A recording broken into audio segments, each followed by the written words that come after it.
এখন শুনবেন আজকের গল্প।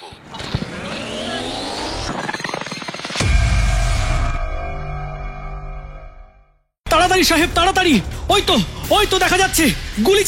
গুলি চালান সাহেব। তুমি স্বীকার করে ছেড়ে দিতে পারো না?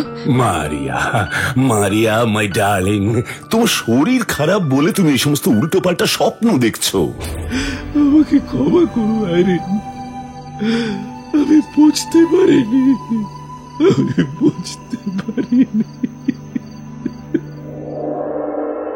24শে জুন 1842 একটি লক কেবিনে জন্মগ্রহণ করেন আমেরিকান সাংবাদিক, কবি এবং গল্পকার অ্যামব্রোস গুইনেট বিয়ার্স।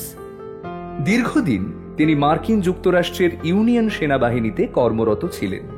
বিয়ার্স ছিলেন মার্কিন যুক্তরাষ্ট্রের অন্যতম প্রভাবশালী সাংবাদিক এবং মার্কিন বাস্তববাদী কথা সাহিত্যের অগ্রগামী লেখক। বিয়ার্স তার লেখনীর মাধ্যমে প্রায়শই মহাবিশ্বের অস্পষ্টতা এবং মৃত্যুর অযৌক্তিকতাকে তুলে ধরতেন। তিনি ছিলেন মনস্তাত্ত্বিক হরর গল্পের একজন অন্যতম পথপ্রদর্শক। 26শে ডিসেম্বর 1913 বিশ্বের সঙ্গে বিয়ার্সের শেষ যোগাযোগ ঘটে। তারপরই রহস্যজনকভাবে তিনি পৃথিবী থেকে সম্পূর্ণ অদৃশ্য হয়ে যান। আজ পর্যন্ত তার অন্তর্ধান বা মৃত্যু সম্পর্কে কোনো প্রামাণ্য তথ্য আবিষ্কার করা সম্ভব হয়নি। সেই অ্যামব্রোস বিয়ার্সের গল্প the eyes of the panther দ্বারা অনুপ্রাণিত আমাদের রহস্য রোমাঞ্চ সিরিজের আজকের কাহিনী অভিশাপ। নিবেদনে অ্যানিম্যাট্রিক্স প্রাইম স্টোরিজ, প্রযোজনা অ্যানিম্যাট্রিক্স মাল্টিমিডিয়া। পাহাড় জঙ্গলে ঘেরা একটি গ্রাম এ কাহিনীর পটভূমি। সামনে দিয়ে বয়ে চলেছে নদী। শুরু হচ্ছে অ্যানিম্যাট্রিক্স প্রাইম স্টোরিজের নিবেদন আজকের কাহিনী অভিশাপ। প্রায় 100 বছর আগের কথা। ভারতবর্ষ থেকে বহু দূরে ফরাসি দেশের অসাধারণ প্রকৃতিতে দুজন নারী পুরুষের মধ্যে গড়ে ওঠে একটি প্রেমের সম্পর্ক। দূরে পাহাড়, পেছন দিকে জঙ্গল, সামনে দিয়ে বয়ে চলেছে স্রোতস্বিনী নদী। ভদ্রলোকের নাম জেনার ব্রেডিং। পেশায় অ্যাটর্নি হলেও প্রথম দর্শনে তাকে কবি বলে ভুল হতে পারে। আইরিন মার্লোকে তিনি মন দিয়ে ফেলেছেন। আইরিন তাকে ভালোবাসলেও কিছুতেই তাকে বিয়ে করতে রাজি হচ্ছে না। এই নিয়ে তাদের বহুবার কথা হলেও আইরিন যে কেন তাকে বিয়ে করতে পারবে না এই বিষয়ে ব্রেডিং কিছুতেই কোনো উত্তর পান না। সেদিন বিকেল প্রায় গড়িয়ে এসেছে। ব্রেডিং উত্তরটা জানার জন্য প্রায় মরিয়া হয়ে উঠল।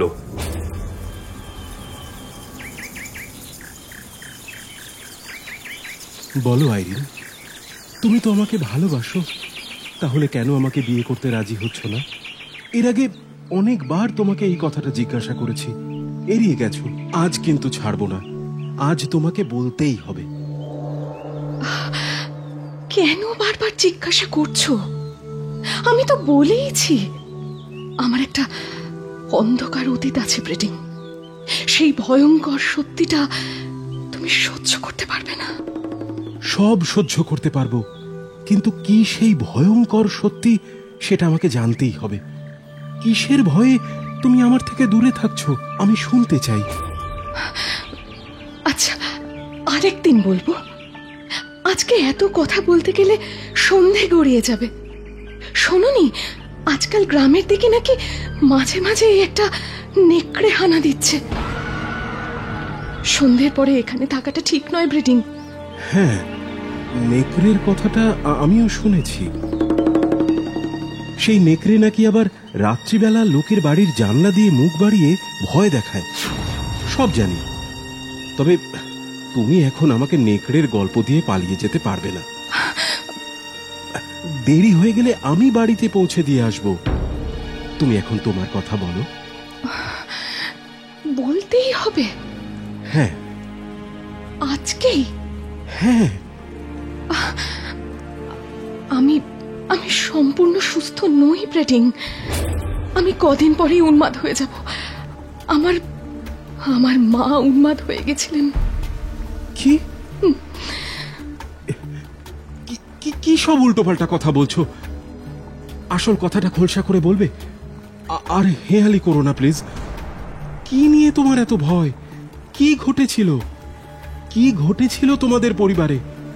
আমি সবটা জানতে চাই। আজ তুমি কিছুতেই আমাকে না বলে পালাতে পারবে না। বেশ, বলছি।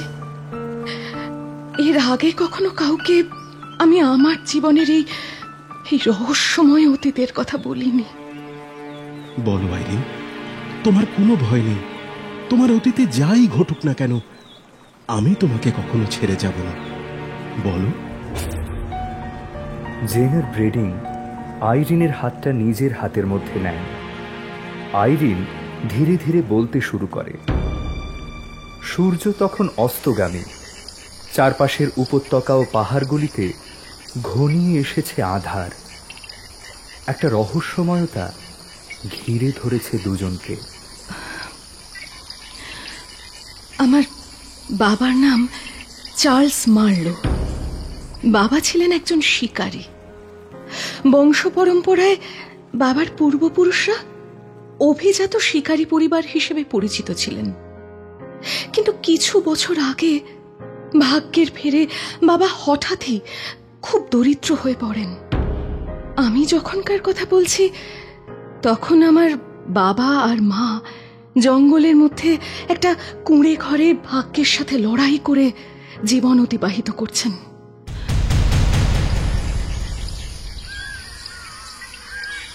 আজকে না বেরোলেই নয়। তোমাকে আমি বললাম যে কদিন ধরে আমি বারবার দুঃস্বপ্ন দেখছি। যাদের মেরে ফেলো তারা এসে আমার স্বপ্নে ভিড় করে। তুমি স্বীকার করা ছেড়ে দিতে পারো না? মারিয়া, মারিয়া মাই ডার্লিং, তোমার শরীর খারাপ বলে তুমি এই সমস্ত উল্টোপাল্টা স্বপ্ন দেখছো। মাথা থেকে এসব বাদ দাও। এই সময় তোমার আরো বেশি করে খাওয়া দাওয়া করা দরকার। কম খেয়ে খেয়ে তোমার আরো বেশি শরীর খারাপ করছে। তোমার শরীর খারাপ করলে তো আমাদের ছোট্ট সোনারও শরীর খারাপ হবে, তাই না? ঠিক আছে, তুমি আগামী সন্তানের জন্য স্বীকার করা ছেড়ে দাও। মৃত পশুগুলো আমার স্বপ্নে এসে ভয় দেখায়। তুমি আর স্বীকার করো না। আবার আবার সেই এক কথা। এসব অদ্ভুত ভাবনাকে মনে ঠাঁই দিও না। আর স্বীকার করা ছেড়ে দিলে আমরা খাবো কি? হ্যাঁ, আমাদের নতুন সদস্যকে কি খাওয়াবো? তুমি দেখো, এবার আমাদের একটা ফুটফুটে মেয়ে হবে। তারপর দেখবে ভগবান আমাদের সব কষ্ট দূর করে দিয়েছেন। আমাদের আর কোনো কষ্ট থাকবে না। ও আমাদের সুদিন নিয়ে আসবে, তুমি দেখো। সেই জন্যেই তো বলছি চার্লস, আমাদের আরো একটা সন্তান আসবে। আমরা 4 জন হয়ে যাব। আমরা অন্য কিছু করে জীবন চালাবো। শোনো শোনো শোনো, আমি বেরোই। তুমি শরীরের দিকে খেয়াল রেখো। আজকে যেও না চার্লস। তুমি আমার কাছে থাকলে আমার শরীর ঠিক হয়ে যাবে। আর তাছাড়া ঘরে এখনো কিছু মাংস আছে। ওইটুকুতে তো হবে না, আরো লাগবে। তুমি তুমি একটু শান্ত হয়ে ঘরে থাকো। আমি সন্ধ্যের মধ্যেই চলে আসবো। আজকে যেও না চার্লস। আজকের দিনটা অন্তত থেকে যাও। ও, তোমাকে আজ ভোজ খাওয়াবো ডার্লিং। কি খাবে বলো? তুমি চাইলে তোমার জন্য নেকড়েও শিকার করে আনতে পারি।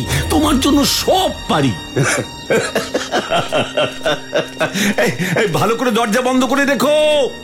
সন্ধে হয়ে গেলে বাতি জ্বালিয়ে দিও। চার্লস, যেও না চার্লস। চার্লস,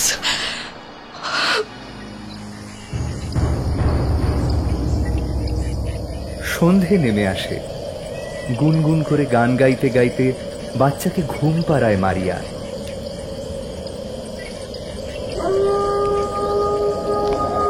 দূরে শোনা যায় নেকড়ের গর্জন।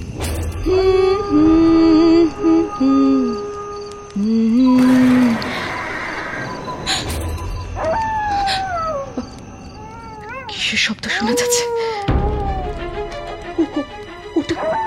ওটা কিসের ডাক? নেকড়ে মনে হচ্ছে। ঠিকই শুনেছি, ওটা নেকড়ে। এরকম ক্রুদ্ধ গর্জন আর কার হতে পারে? ও অনেক দূর থেকে ডাকছে, কিন্তু কিন্তু যদি কাছে চলে আসে। উফ, আমি চার্লসকে কতবার বারণ করলাম আজকের দিনটা না বেরোতে। গান থামাতেই কেঁদে ওঠে বাচ্চাটা। না না, কিচ্ছু হয়নি, মা কাছে আছে না। এই তো সোনা, এই তো, চুপ করো চুপ করো, কেঁদো না। দুষ্ট ছেলে একটা, গান থামালেই কান্না। এই তো আমি আমি গান গাইছি, ঘুমো ঘুমো এবার।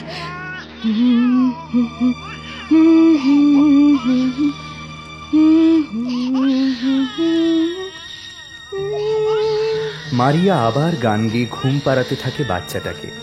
এক সময় বাচ্চার সাথে সাথে ঘুমিয়ে পড়ে সেও।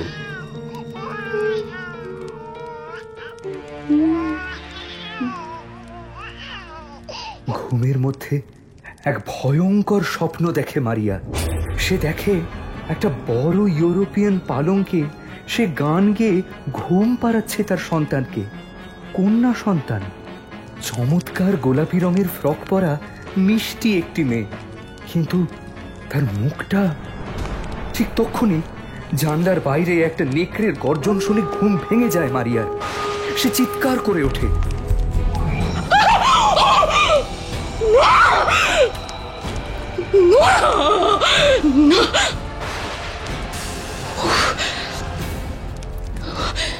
কি ভয়ঙ্কর স্বপ্ন, কি ভয়ঙ্কর। কই কই আমার সোনা, এই তো এই তো, আয় তো আমার কোলে আয়, কোলে আয় কোলে আয়। উফ, হঠাৎই সে দেখে তার সামনের ভাঙা জানলায় একজোড়া চোখ জল জল করছে।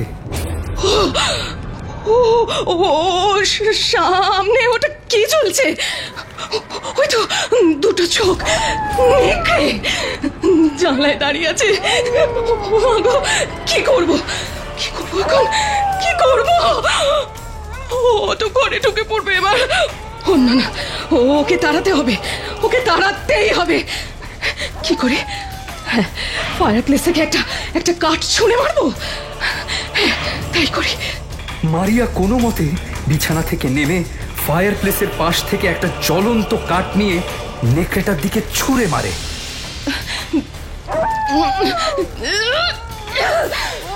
জ্বলন্ত কাঠটা গায়ে লাগায়, প্রচন্ড চিৎকার করে নেকড়েটা পালিয়ে যায়। পালিয়ে গেছে, পালিয়ে গেছে। উফ,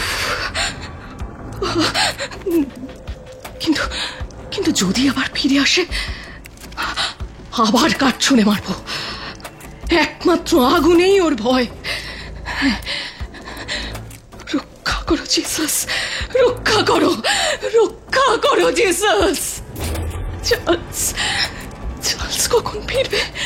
এখনো আসছে না কেন? এখনো আসছে না কেন? চেঁচামেচিতে ঘুম ভেঙে যায় বাচ্চাটার। জোরে জোরে কাঁদতে থাকে সে। মারিয়া বাচ্চাটাকে শক্ত করে বুকে চেপে ধরে ঘরের কোণে গিয়ে ভয় কাঁপতে থাকে। চুপ করো শোনা, একদম চুপ চুপ। শব্দ শুনলেই শয়তানটা আবার ফিরে আসবে। উফ, কি ভয়ঙ্কর চিৎকার করছে। জ্বলন্ত কাঠ গায়ে লাগায় আরো রেগে গেছে। এখন একদম চুপ করে থাকো শোনা, একদম চুপ, একটু আওয়াজ করা যাবে না। চুপ চুপ চুপ চুপ। শব্দ করছে বলে ভয় বাচ্চাটার মুখ চেপে ধরে মারিয়া। বাচ্চাটার দম বন্ধ হয়ে আসে। মারিয়া তা খেয়াল করে না। নেকড়েটার গর্জন শোনা যায়।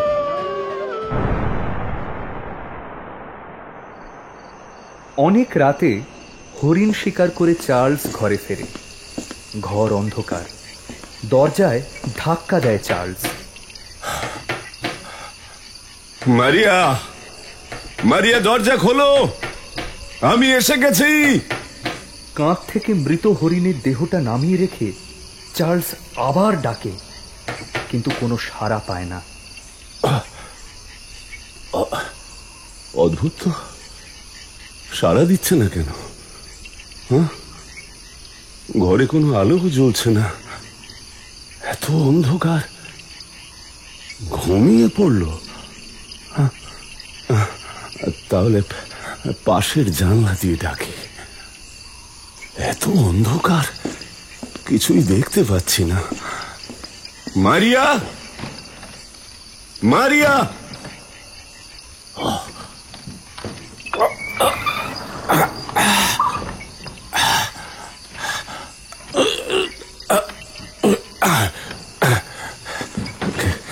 কোনো ক্রমে ভাঙা জানলা দিয়ে ঘরের ভেতর ঢোকে চার্লস। অন্ধকারে হাতড়ে হাতড়ে ফায়ার প্লেস থেকে এক টুকরো কাঠ নিয়ে আগুন জ্বালায় সে। কি অন্ধকার, কিছুই তো দেখতে পাচ্ছি না। আলো জ্বালাতে হবে, আলো। আগুনের আলোয় চার্লস দেখে পাথরের মূর্তির মতন বাচ্চাটিকে কোলে নিয়ে বসে আছে মারিয়া। চার্লসের দিকে বাচ্চাটিকে এগিয়ে দিয়ে অদ্ভুতভাবে হেসে ওঠে সে।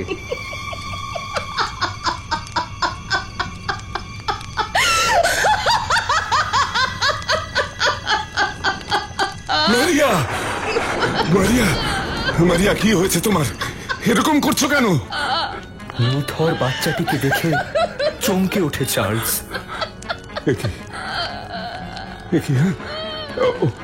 ও নড়ছে না কেন? ও যে শ্বাস নিচ্ছে না। মারিয়া, কি হয়েছে ওর? কি করেছো তুমি ওকে?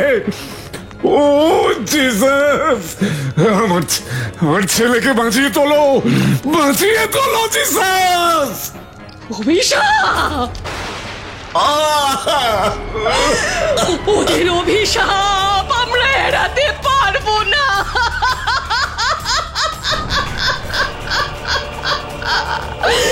অভিশাপ!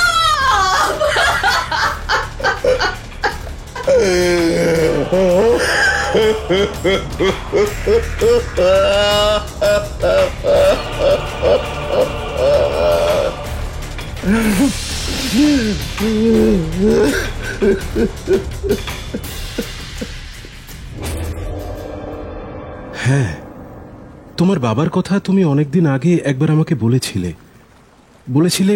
কোনো এক গভীর শোকের কারণে উনি অতি দ্রুত বুড়িয়ে গেছেন। তাহলে তাহলে তোমার মা কি বদ্ধ উন্মাদ হয়ে গিয়েছিলেন? তখন তিনি 3 মাসের গর্ভবতী। কয়েক মাস পরে আমার জন্ম দিয়েই মা মারা যান। উন্মাদ মায়ের গর্ভে আমার জন্ম। সেই উন্মাদনা আমার মধ্যেও রয়েছে। এবার তোমার কাছে সব পরিষ্কার হলো তো? হ্যাঁ, তোমার আশঙ্কার কারণটা আমি বুঝতে পারছি, কিন্তু তোমার ভয়টা অমূলক আইরিন। তোমার মা একটা ভয়ঙ্কর মানসিক আঘাতে উন্মাদ হয়ে গিয়েছিলেন, কিন্তু তুমি তখন তার গর্ভে ছিলে বলেই তুমিও যে একই রোগের শিকার হবে তার তো কোনো মানে নেই। তুমি শুধু শুধু এতদিন আমাকে দূরে ঠেলে দিয়ে আমাকে কষ্ট দিচ্ছ, আর নিজেও কষ্ট পাচ্ছ তো নাকি? শোনো, বড্ড দেরি হয়ে যাচ্ছে, আমি আসছি কেমন? আরে আরে হঠাৎ কি হলো? কথা বলছি তো, এভাবে উঠে পড়লে? আমি পৌঁছে দিয়ে আসবো। না না না না, দরকার নেই, আমি আসছি। ব্রেডিংকে আর কিছু বলার সুযোগ না দিয়ে সেখান থেকে দৌড়ে চলে যায় আইরিন। আরে শোনো শোনো আইরিন, আইরিন, সন্ধে হয়ে গেছে। আশেপাশের গ্রামে যখন তখন নেকড়ে দেখা যাচ্ছে। দাঁড়াও দাঁড়াও, আমি আসছি। আইরিন, আইরিন, দাঁড়াও দাঁড়াও আইরিন! আইরিনের নাম ধরে ডাকতে ডাকতে তার পিছনে ছুটতে থাকে ব্রেডিং, কিন্তু একটু পরেই আর দেখতে পায় না আইরিনকে। হঠাৎই তার নজরে পড়ে একজোড়া জ্বলন্ত চোখ। আইরিন, আইরিন, আইরিন, সাবধান সাবধান! আইরিন, আইরিন, সামনে নেকড়ে আছে! আইরিন, সাবধান! আশ্চর্য, এরই মধ্যে কোথায় চলে গেল আইরিন? সেদিন রাতে নিজের বাংলোতে ডাইনিং টেবিলে বসে ব্রেডিং যখন ডিনার করছে, তখন পরিবেশন করতে করতে খানসামা পিটার তাকে বলে, সাহেব, সাহেব। হ্যাঁ হ্যাঁ, কিছু বলছিলে পিটার? বলো। বলছিল ওই নেকড়েটা নাকি খুব উৎপাত জুড়েছে। রাত্রিবেলা যখন তখন জানালা দিয়ে মুখ বাড়িয়ে ভয় দেখায়। আজকে আমিও নেকড়েটার চোখ দেখেছি। বিকেলে মিস আইরিনের সাথে নদীর পাড়ে গিয়েছিলাম। ফেরার সময় বুঝলে পিটার, ওর ওর জ্বলন্ত চোখের একটা ঝলক দেখলাম। হ্যাঁ, মিস আইরিনের সাথে গিয়েছিলেন সাহেব? নেকড়েটাকে যখন দেখলেন উনি আপনার সাথেই ছিলেন? আরে দেখলাম আর কোথায়, আইরিন আগে আগে যাচ্ছিল, আমি পিছনে। তখনই তো হঠাৎ খালি চোখ দুটো দেখলাম। উফ, কি জ্বলন্ত সেই দৃষ্টি! কিন্তু ভালো করে দেখার আগেই উধাও হয়ে গেল। অদ্ভুত ব্যাপার, আইরিনকেও আর দেখতে পেলাম না। এত তাড়াতাড়ি কোথায় যে গেল! তারপর তারপর আপনি কি করলেন সাহেব? কি আর করব, এমনিতেই ভয়ে কাঠ হয়ে গিয়েছিলাম। খানিকক্ষণ দাঁড়িয়ে ধাতস্থ হলাম। তারপর নেকড়েটা ওখানে নেই, নিশ্চিন্ত হয়ে বাড়ি ফিরলাম। আর দেখতে পাইনি। না সাহেব, ওকে কেউই ভালো করে দেখতে পায় না। মানে এখনো অবধি তো কেউই কাছ থেকে দেখেনি। খুব ধূর্ত। বুড়ো টমাস বলছিল নেকড়েটাকে আপনি যদি মারতে পারেন তাহলে ওদের খুব উপকার হয়। আচ্ছা পিটার, নেকড়েটা কি কোনো জন্তু জানোয়ার তুলে নিয়ে যাচ্ছে? কাউকে মেরেছে? না সাহেব, এখনো পর্যন্ত সেরকম কিছু শুনিনি। তাহলে মেরে ফেলার কি দরকার? অকারণে প্রাণী হত্যা করাও কিন্তু একরকম পাপ, সেটা মানো তো? সেটা আপনি ঠিকই বলেছেন সাহেব, কিন্তু আজ করেনি বলেই কালও যে স্বীকার করবে না সেটা তো বলা যায় না সাহেব। হয়তো মানুষের বাচ্চাও ধরার চেষ্টা করবে। আসলে আসলে ওরা খুব ভয় পাচ্ছে, পাছে ফার্মের জন্তু জানোয়ার টেনে নিয়ে যায়। শয়তানটার ভয়ে গ্রামের লোক কেউ সন্ধেবেলা বাড়ির বাইরে বের হতে পারছে না। ঠিক আছে, দেখছি। আজ থেকে রাতে তাহলে রিভলভারটা সঙ্গে নিয়ে শোবো। একবার কোনোভাবে যদি দেখতে পাই, সঙ্গে সঙ্গে গুলি চালিয়ে দেব। তবে এই নেকড়েটাও কোনো সাধারণ নেকড়ে নয়। এই নেকড়েটারও কি যেন একটা রহস্য আছে। সেদিন রাতে আকাশ ছিল পরিষ্কার। চাঁদের আলো জানলা দিয়ে এসে পড়েছে ব্রেডিংয়ের শোবার ঘরের মেঝেতে। আজ যেন ঘুম আসছে না ব্রেডিংয়ের। কেবলই মনে পড়ছে আইরিনের কথা। জানলার পাশে দাঁড়িয়ে পাইপ ধরালো সে। সত্যি, না বললে জানতেই পারতাম না যে আইরিনের জীবনে এত বড় একটা ট্র্যাজেডি আছে। বেচারা, ছোট থেকে এই গল্প শুনে শুনে বড় হয়ে ওর মধ্যে একটা আতঙ্ক ঢুকে গেছে। মায়ের অসুস্থতার কথা শুনে আইরিনও নিজেকে একজন মানসিক রোগী হিসেবে ভেবে নিয়েছে। ওর মন থেকে এই ভাবনাটা তাড়াতেই হবে। সাহেব, সাহেব! হ্যাঁ? আরে, এত রাতে পিটার হঠাৎ এ ঘরে? বলছি সাহেব, একবার আসবো? হ্যাঁ হ্যাঁ, এসো। বলো পিটার, কিছু সমস্যা হয়েছে? না সাহেব, একটা কথা বলার ছিল। হ্যাঁ বলো, কি হয়েছে? সাহেব, যদি আজ্ঞা করেন তবে এই ছোট মুখে একটা বড় কথা বলতে চাই। আহ পিটার, তুমি কি শুধুই আমার পরিচারক? তোমাকে তো আমি বন্ধুর মতোই দেখি। বলো বলো, কি বলবে বলো। বলছি সাহেব, মিস আইরিনকে নিয়ে এলাকায় অনেক রটনা আছে। ওনার মা শুনেছি উন্মাদ হয়ে গিয়েছিলেন। ওনারও শুনেছি কিছু সমস্যা আছে। কি সমস্যা সেটা কেউ ঠিক জানি না। ওদের পরিবারটা ঠিক স্বাভাবিক নয় সাহেব। তাই বলছিলাম আপনি যদি একটু ভেবে চিনতে মেলামেশা করেন আর কি। আজকে বুড়ো টমাসও বলল তোমার সাহেবকে একটু সাবধান করো তো। তাই তাই আর কি। তোমার কথা শেষ হয়ে গেলে তুমি এখান থেকে যেতে পারো পিটার। আর ভবিষ্যতে এই বিষয়ে কোনো কথা বলার সাহস তুমি দেখিও না। পিটারের পরামর্শ একেবারেই ভালো লাগেনি ব্রেডিংয়ের। পিটার ঘর থেকে চলে যেতেই আর দেরি না করে শুয়ে পড়ে ব্রেডিং। কিন্তু ঘুম আসছে না কিছুতেই। একটা অদ্ভুত অস্বস্তি মনের মধ্যে। পিটারের কথাগুলো তাকে আরো বেশি করে ভাবিয়ে তুলছে। এই মুহূর্তে আইরিনের পাশে আমার থাকাটা খুব জরুরি। মেয়েটা এমনিতেই বিপর্যস্ত, তার উপর পিটারের কথায় মনে হলো পাড়া প্রতিবেশীরাও ওর এই যন্ত্রণার জন্য দায়ী। সবার সমালোচনায় ও আরো কুঁকড়ে যাচ্ছে। না না না, এরকম চলতে পারে না। তুমি কিছু ভেবো না আইরিন, আমি সব ঠিক করে দেব। আমি তোমাকে এত আদর দেব, এত যত্ন করব, তোমার মন থেকে সব ভয়, সব ব্যথা মুছে দেব। আমি যে তোমাকে ভালোবেসেছি আইরিন, খুব ভালোবেসেছি। ভাবতে ভাবতে কখন যেন ঘুমিয়ে পড়েছিল ব্রেডিং। হঠাৎ একটা অস্বস্তিকর অনুভূতিতে তার ঘুম ভেঙে যায়। আশপাশেই কারো উপস্থিতি টের পায় সে। এদিক ওদিক তাকাতেই দেখে জানলায় একজোড়া চোখ জ্বলজ্বল করছে। কি কি ওটা কিসের চোখ? ওই তো নেকড়েটা। কোথা গেল রিভলভারটা? কোথা গেল? লেগেছে লেগেছে, গুলিটা লেগেছে, তবে এখনো মরেনি। এক্ষুনি ওকে ধাওয়া করতে হবে। Peter Peter Peter Peter Peter এই তো পিটার। পিটার, লোকজনকে ডাকো, জন্তুটা জঙ্গলের দিকে গেছে, লোকজনকে ডাকো। নেকড়েটাকে লক্ষ্য করে গুলি ছুটতে ছুটতে তার পিছনে দৌড়তে থাকে চার্লস। পিটার আশপাশের কয়েকজনকে সঙ্গে নিয়ে তাকে অনুসরণ করে। গুলিবিদ্ধ নেকড়েটি পালিয়ে গিয়ে জঙ্গলে ঢুকে পড়ে। ব্রেডিং, পিটার আর বাকিরাও তাকে ধাওয়া করে ঢুকে যায় জঙ্গলে। সাহেব, সাহেব, ওই যে চলে যাচ্ছে, ওই যে চলে যাচ্ছে সাহেব। তাড়াতাড়ি তাড়াতাড়ি সাহেব, তাড়াতাড়ি। ওই তো দেখা যাচ্ছে। গুলি চালান, গুলি চালান সাহেব।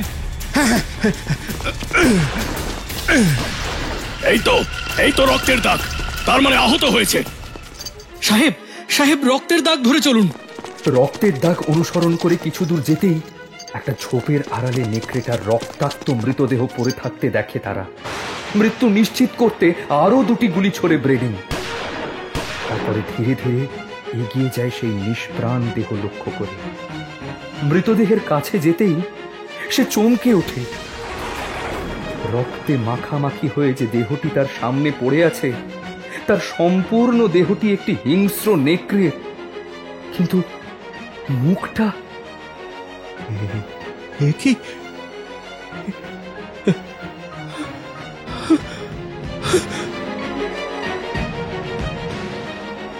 আইরিন, আইরিন,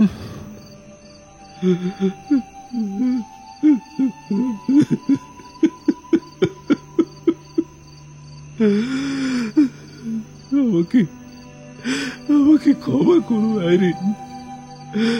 আমি বুঝতে পারিনি, আমি বুঝতে পারিনি, আমি বুঝতে পারিনি।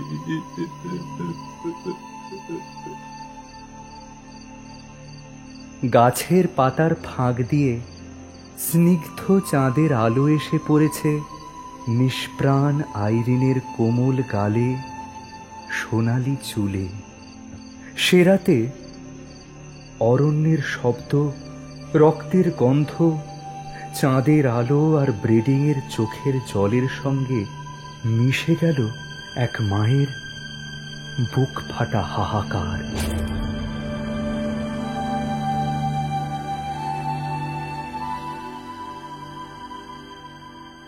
অ্যানিম্যাট্রিক্স প্রাইম স্টোরিজে এতক্ষণ শুনছিলেন অ্যামব্রোস গুইনেট বিয়ার্সের the eyes of the panther অবলম্বনে অভিশাপ। গল্প পাঠে আর্য জানা। বিভিন্ন চরিত্রে অভিনয় করলেন শান্তনু দত্ত, শোভন কামিলা, জৈত্রী বন্দ্যোপাধ্যায় এবং নরেন ভট্টাচার্য। পোস্টার ডিজাইন, ব্যবস্থাপনা ও পোস্ট প্রোডাকশন অ্যানিম্যাট্রিক্স ডিজিটাল। প্রযোজনা ও পরিচালনা অরিজিৎ ভদ্র। নিবেদনে অ্যানিম্যাট্রিক্স প্রাইম স্টোরিজ। প্রযোজনা অ্যানিম্যাট্রিক্স মাল্টিমিডিয়া। এমন সব গল্প শুনতে হলে সাবস্ক্রাইব করুন অ্যানিমেট্রিক্স প্রাইম স্টোরিজ।